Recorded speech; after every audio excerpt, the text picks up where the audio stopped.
So it is March 7th. It is very early spring. It happens to be a very warm day, and I'm in short sleeves out here and flip-flops, but don't let it fool you, because the cold weather will continue for a while, and certainly snow will continue for a while. So I'm going to plant this bed. I actually have been putting food scraps in this over the winter, and they've all broken down pretty nicely. There was a few big pieces in here when I just turned this up, but mostly it's broken down. So it's really good soil, and it's a good time to put in things that like cold weather. So this is what I'm putting in. Choy. Chiju Masai, I'm not sure how to pronounce that, so probably butchering that. Hidu tiny bok choy, red romaine lettuce, cylindra beets, and black nebula carrot. That's what I'm putting into this one bed. So I have these all labeled down here with numbers that match my pillbox. I put in the right amount of seed for the space out here, and I'm just going to start planting these. I do have two types of bok choy here, and I've learned from the past, which is that that's the only thing I'm going to make sure that I separate, because when they start growing close together, it's kind of hard to tell what's what. And for me, since I like to collect seed at the end of the season, it's really better to have it a little bit separate. And obviously those are going to cross-pollinate, so there's going to be a little bit of mixture, but that's okay. Just makes it more interesting the following year. This first one is the Heju Tiny Bok Choy, and it's number 3. And on my box, here's number 3, so these are bok choy seeds. And I can just take them out. And I kind of went over this just to make sure that the soil is, pretty flat, so it's even. And I just sprinkle these on. I already have the right amount figured out in here. So I just sprinkle them in the area. And then they don't need to be covered by very much, just a little bit. Just grab some of the soil at the edges.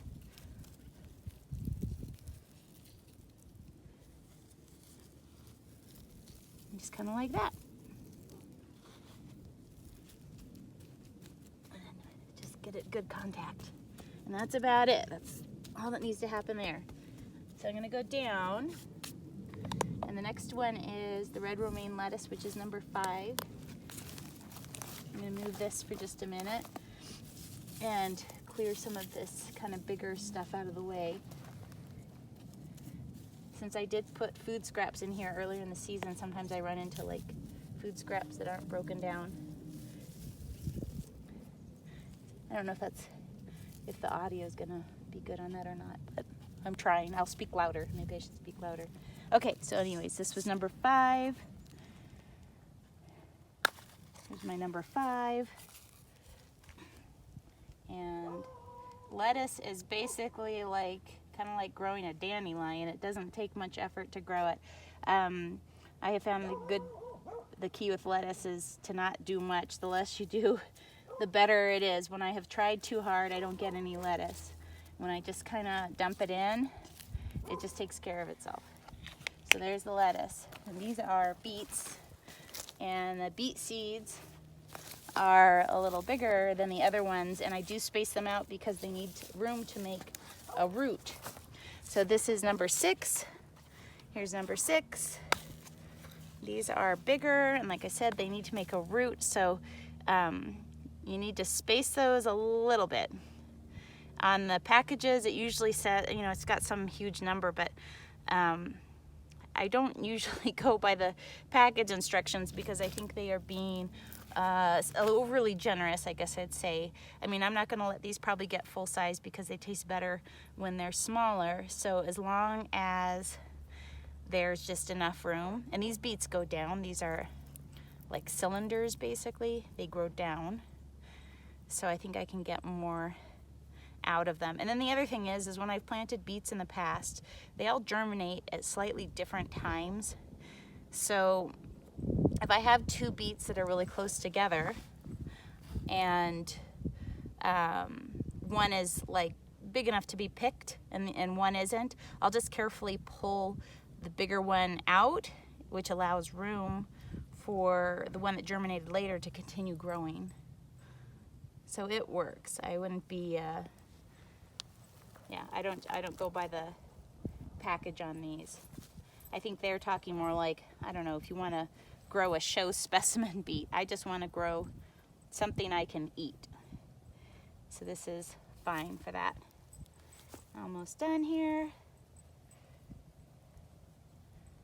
Just a couple more.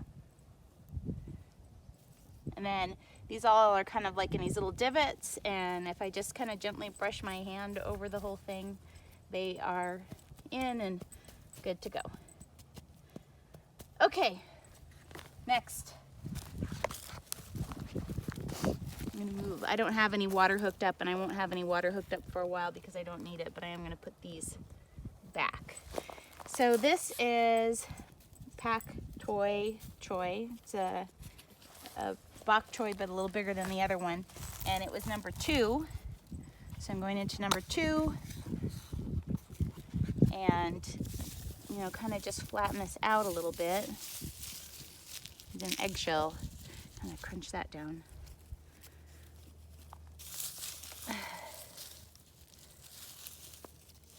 Okay. So these are all my seeds. Again, they'll germinate at slightly different times, so I'm not too worried about them being close together.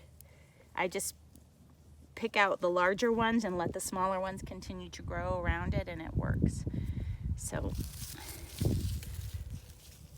this ought to be good enough. Just get good contact with the soil. Okay, and on to the next.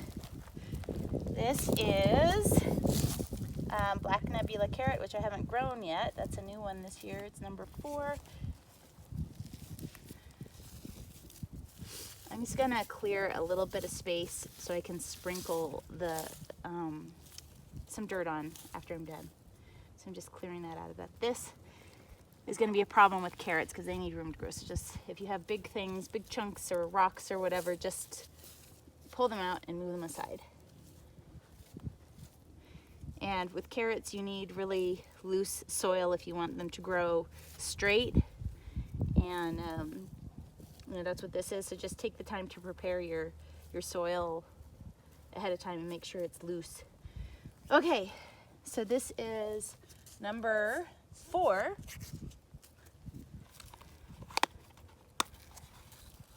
There's my carrot seed. And I don't worry too much about spacing with carrots because I pick them as soon as they're ready to eat. Like, I try to pick them pretty young. In fact, I could probably do with a few more in here. I'm just gonna spread these around a little bit. So if one germinates, you know, on a certain day and it's already growing, the other one might germinate a week. The one that's next to it might germinate, say, a week later from that. So when the first one that germinated, once it's big enough, I just pick that and I let the other one continue to grow. So just put a little bit of soil on top.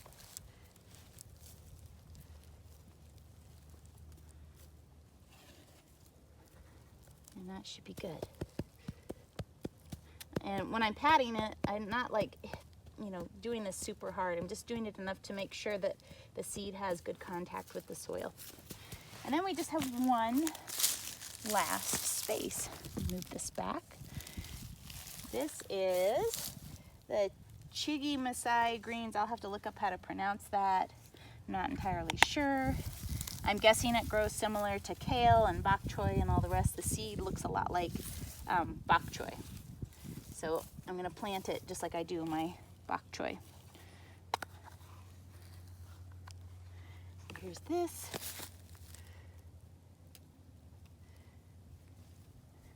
Just sprinkle it in there.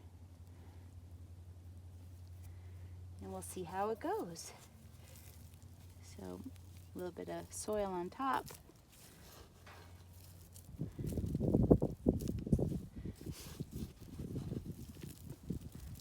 And that's it.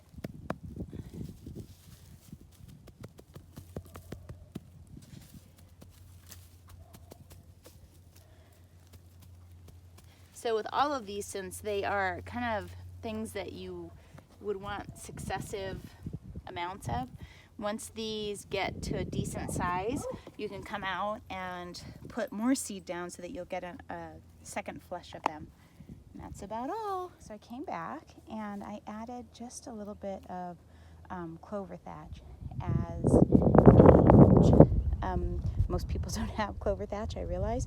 So, you know, if you have thatch from your grass that's not, you know, if you have grass that's not full of like weed seeds or chemicals, you can use that. Or if you have straw, particularly chopped straw, or straw that is not in big heavy mats. Let me show you what I mean. Like when you get a bale of straw, each piece of straw is kind of long. So if that's your only option, you might want to kind of crunch it up a little bit before adding it on something like this, because these really need to be very shallow in the soil in order to pop up. So that's why I use this very lightweight, airy thatch to mulch it instead of like a heavier straw.